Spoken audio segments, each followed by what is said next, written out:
Welcome to the Dave Palma Show, the podcast that revives, restores, and awakens your innermost capabilities. You have the training and the talent to succeed, but do you have the guts to fail? I love what I do.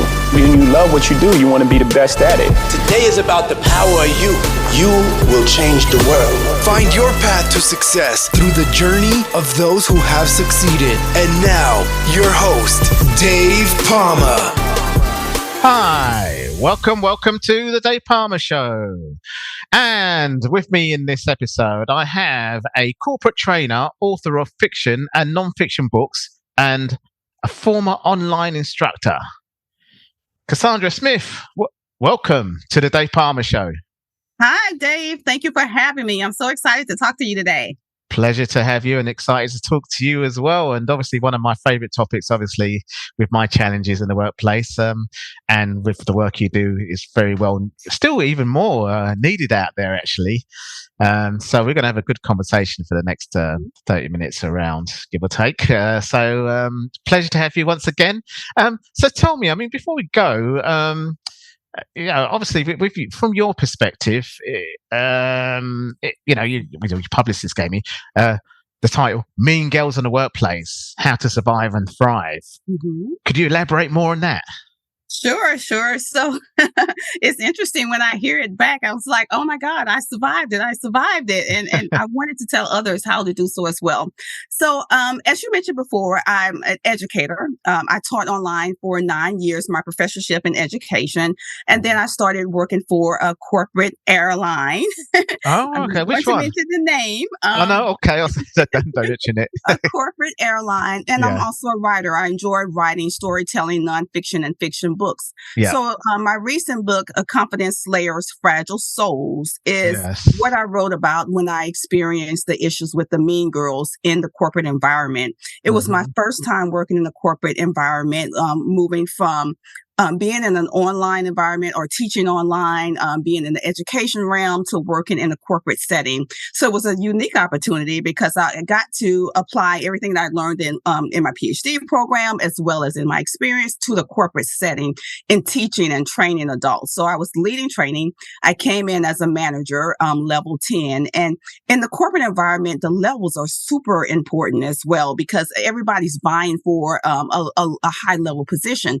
So my next upward mobility step would have been a general manager, and it just goes on from there, then a managing director. So I was excited, but that wasn't my train of thought when I got there. I just wanted to do a great job and apply what I had learned, as I mentioned before, in the corporate setting. But I didn't know that I was entering the lion's lair, the den, the mean girls who are vying for positions, some which they already held. So if you think about a lion, right, and he's in his den, he's in his inhabitant and his territory. He's very territorial, right? To anything that poses a threat to the den. And I didn't realize I was a threat because it was my first corporate job. I got a $10,000 signing bonus. I'd never seen that much money just to sign on. I was enjoying the perks. Wow. It sounds good to me.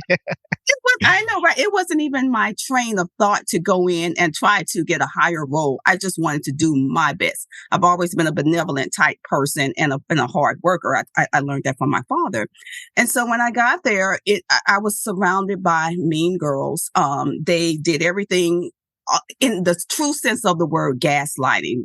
They trivialized everything that I said or did. They trivialized training, the department that I was head of, withholding. I was left out of meetings, and they withheld information from me. I was really on my own in the corporate environment. And when I say mean girls, the VP was she was a mean girl, fostering it more.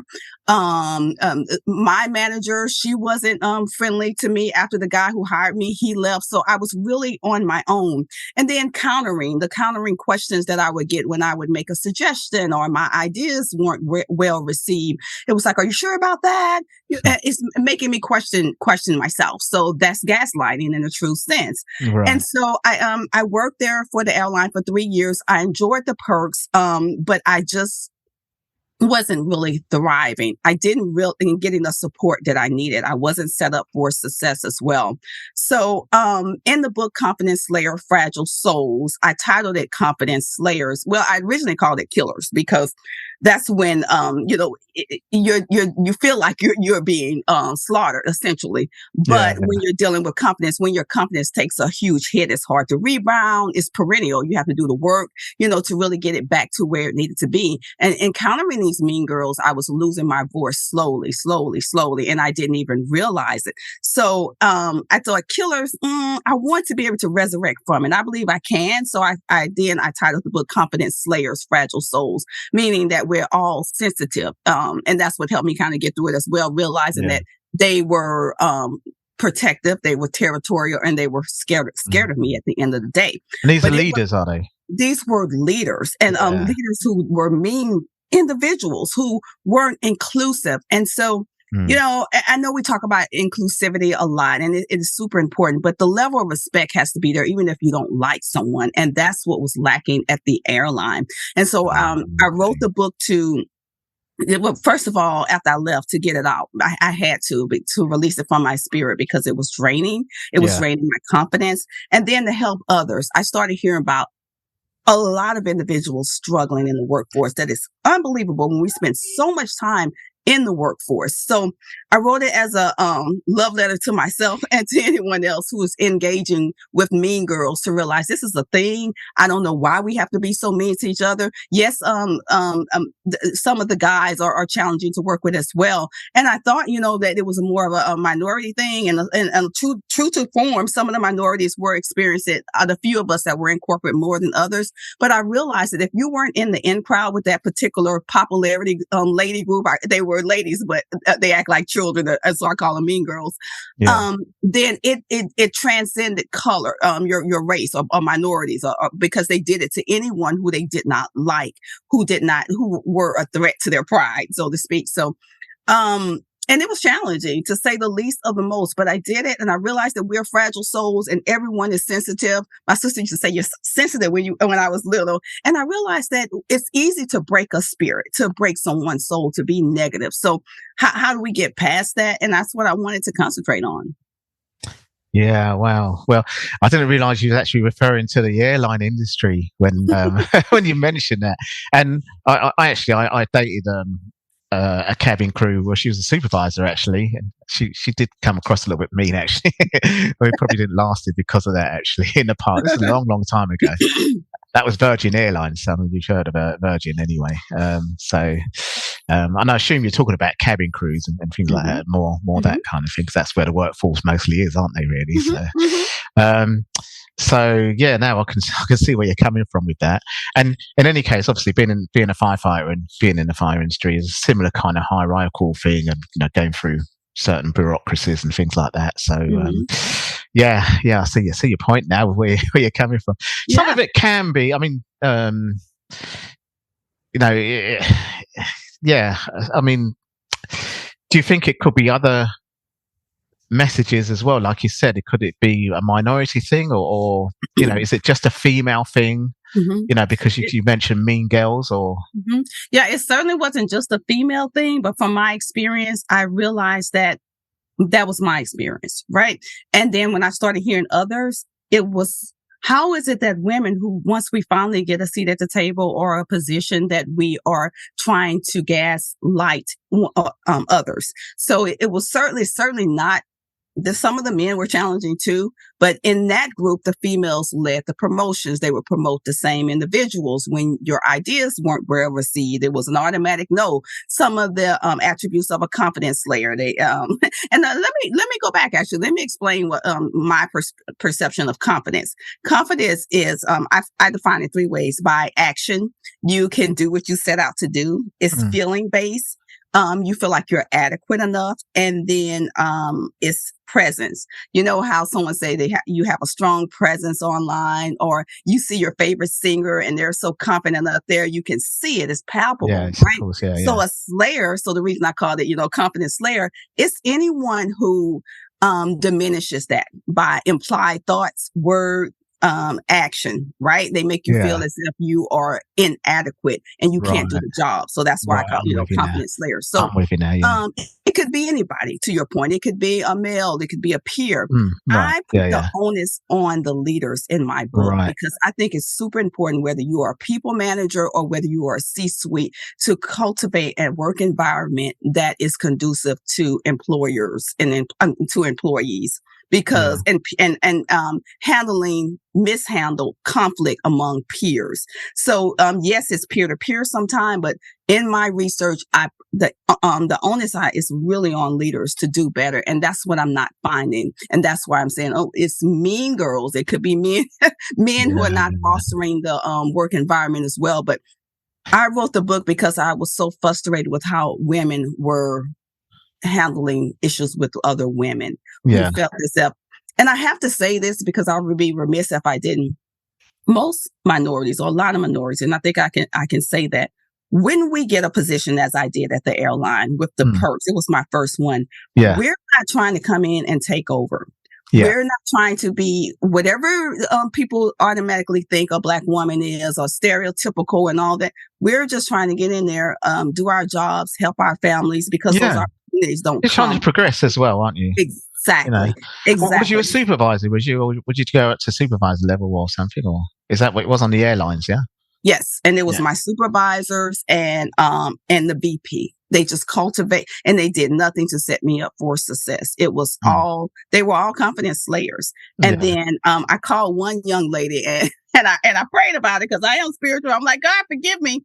I said, I called her Annabelle. You know Annabelle, the little Chucky doll, like the Chucky doll. It's a movie. Maybe. I mean, she was like of Satan. I tell you, she was so mean, so pretty. She fit the profile of everything that they wanted in corporate to be that I had no idea about. I'd heard the stories, but when I got there, it started. And I was like, oh my God, this is Annabelle in herself, because she was the head of the Mean Girls. They would go to lunch together. Okay. And you have to remember, I was part of the leadership team. These are things that should have been included in that I was not included in. And it would have been okay because I've been in majority of white schools all my life, so I'm used to not being, it would have been fine if they weren't marginalizing me to the point where I couldn't do my job and my confidence started to dwindle. And so I encourage anyone who is a victim of a confidence slayer, a target, to keep improving your skills, because that's what I did. I mean, I've always wanted to learn. Of course, I'm in education and training. So improve your skills, understand your self-worth. Sometimes that comes easier than others. I was fortunate to be in a home where self-worth was cultivated. So I had that piece. And then move on. I eventually moved on. COVID actually was a respite for me because we started to work online at the corporate airline. So I didn't have to deal with it as much. And then I took the voluntary opt-out package and I left.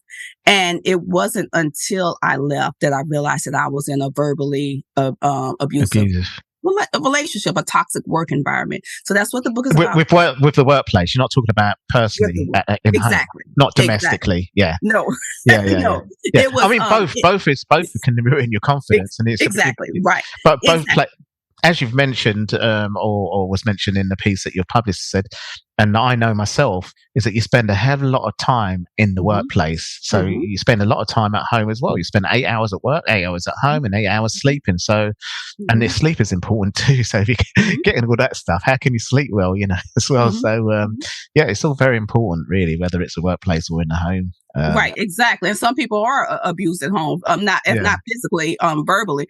I'm fortunate to have a good husband, a good support system, but in the workforce, it was not. I realized that I was in a toxic work environment. I had lost my voice. I had lost my confidence.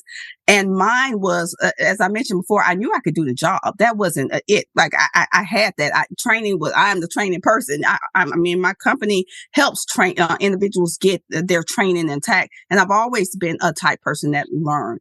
Mine was that I was more so, my conflict was inner, like, what do they not see in me? Why am I not good enough to be in this role, to be accepted by them? They don't have to be my best friend, my BFF, but at least help me. Let me know, is what am I doing to make you not want to work with me? And it was challenging. And that's when I had to go back. Well, I thought I did have confidence. And then I had to go back and do the work again and realize that, okay, now I need to practice what I preach, really get the point that I need to stand in my God-given talents. And that's what my message, Jeremiah 29:11 is my favorite scripture. For I know the plans I have for you. God has called all of us, whatever race we are, to use our talents, to do our purpose. And we have to not let people hinder that, as much as we can control. And I should have had the difficult conversation. And I did not. I did not tell them how I was feeling. Yeah. Fortunately, I had the field sales support, the sales reps, who I was developing the training for. But I lost my voice. Yeah, I know what you mean. Lost your voice as in you didn't have a voice to speak out, that kind of thing. Not as in your throat was sore for anyone. Just metaphorically. No, exactly, metaphorically. Yeah. No, but some people don't understand that, so I just thought I'd say it because obviously I got involved with trade union work, and even within the trade union there can be issues as well. So you got to look out for that. So as people.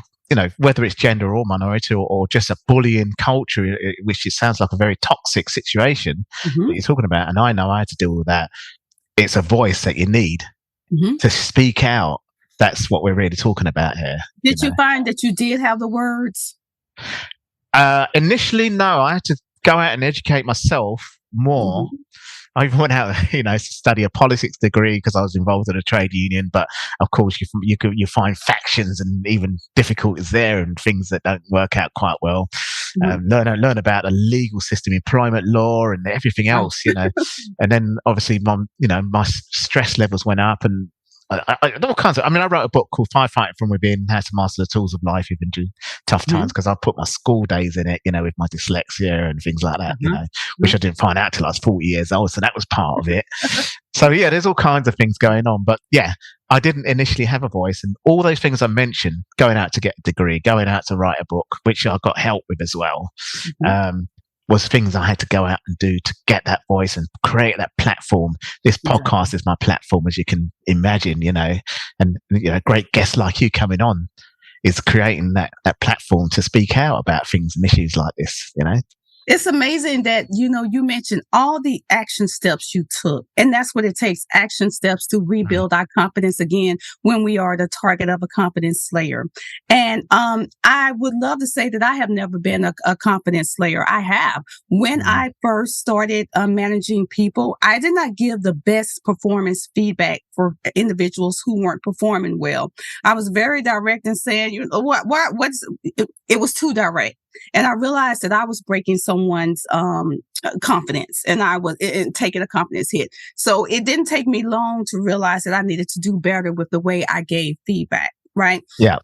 And then, when I was writing the book and the definition of a slayer, I said, okay, I've been this before too. And that did help give some grace and forgiveness, for the individuals who didn't treat me well. And the few minorities that were there, even though I came in at a high level, they weren't at that level. They never made it to that level. They made excuses to get rid of them, to fire them, or created such a hostile environment that they left. And I thought that was problematic too. And I actually went to the VP and addressed the issue about one person that they were letting go. Interesting enough, I could do it for someone else, but I couldn't do it for myself. And her response was, I hadn't noticed how minorities were being treated. I would pay that going for. I'm like, how did little sweep under the carpet there. Like, I didn't see that, that kind of thing. Yeah? So it takes action to everything that you mentioned to build your confidence up. But it was interesting. Like I mentioned, I couldn't do it for myself, but I did it for someone else. And it didn't get any better. So eventually I did move on. And then sometimes you have to do that to realize that you are in a verbally abusive, I have to be careful that verbally abusive workforce that is just not working. And then one of the final things I would say too is that for leaders, that if you are in a leadership role, it is incumbent upon you to help your employees not dissuade their confidence, but to employees not dissuade their confidence, but foster an environment where they can have employee support, where they could get that support from their peers as well. And if you are a confidence slayer, think about some of the attributes that I mentioned. Are you automatically dismissing people? Are the same people getting the promotions?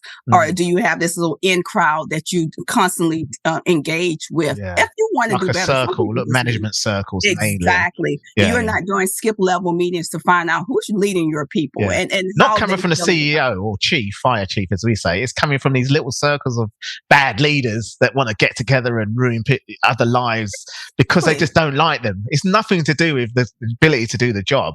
Right. You know? And it could be because you've spoken out, because you did have a voice, like I did eventually have, well, actually I did speak out, but it was kind of, we're going to keep the lid on this guy. He's too loud.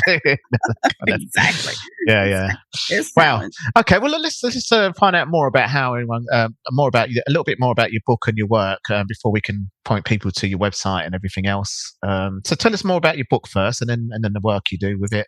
So, as I mentioned before, the book is about, I've written a couple, but I've written 4 nonfiction books, and this one is called Confidence Slayer, Fragile Souls. It's my latest baby. And as I mentioned, I talk about the thriving with the mean girls and what you can do to make yourself better. And you hit the nail on the head when it comes to, is that how saying goes? I'm like, wait a minute, did I say that right? You got it. The extra steps that you need to take to build your self-worth back, to invest in yourself and your God-given talents, and then to speak up.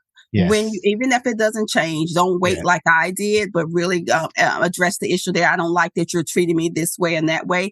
And then, and also what helped too is, as I mentioned before, to realize the young lady I called Annabelle, she was threatened by me. And someone, my husband had told me that too, where they're scared of you. You're the only one with a PhD out of everybody in the department. You're the only one with a PhD. And then one of the sales leaders came back and told me the same thing. They were scared of you. And I'm like, scared of me? As I mentioned before, I'm just trying to do my job and trying to learn. If it's not scared, it's jealousy, isn't it? And then they'll try and do something about that, won't they? Right. Exactly. So and just remember too, if when you're working through the mean girls, to try to realize that they're coming from a place of fear or a place of jealousy as well, and you can give them a little grace, but not have them disrespect you. So that's what that book is about. I have some products to help in the remote space as well. One is an app called Virtual Behaviors.